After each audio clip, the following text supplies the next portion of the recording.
ला आप लोग बेलवरिया सुनाए। बेलवरिया उस समय की बात है, वो उस समय की बात है जब श्री कृष्ण भगवान जी और राधिका जी में ये झगड़ा हो जा था।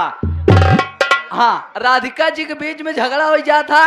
तो राधिका जी श्री कृष्ण भगवान कहती है, कल उठाऊ तोहरे बाप की दाढ़ी माँ, तू अपने आप का समझाता हो।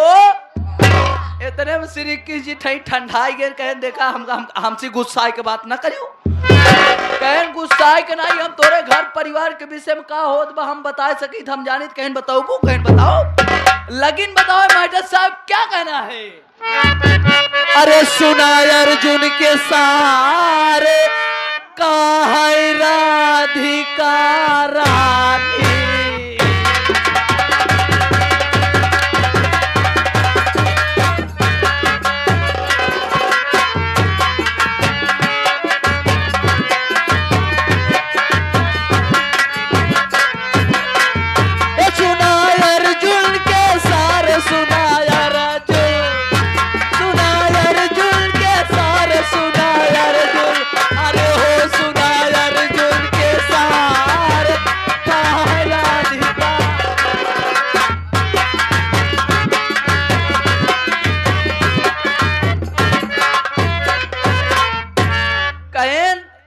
इतना ही नहीं तोरे नानी नानक के विषय में बता सकी थी।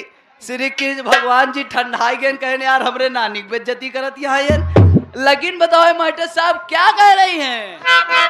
एक कहाई राधिका सुनो श्याम जी, कब से भया तू पानीदार, अरे उग्रसेन नाना जी तोहरे पवन रेखा नानी तोहार घूमई अठिलाई,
इतना ही नहीं तोहरे की बहन रही जिनके नाम रहा शिवभद्रा। जब श्री कृष्ण भगवान बहनी के नाम सुने ना तो तुरंत ही ठंडाई गए, बहनी के नाम सुने तो ठंडाई गए। बहनी के विषय में बता लगी मास्टर साहब क्या कहना है। एक हंसक बिटिया तोहरे माई के शिवभद्रा नाम कहाई, अरे ना बहनी का दुल्हा, अरे निकरी पूरा हर जाई सुना मन लाई।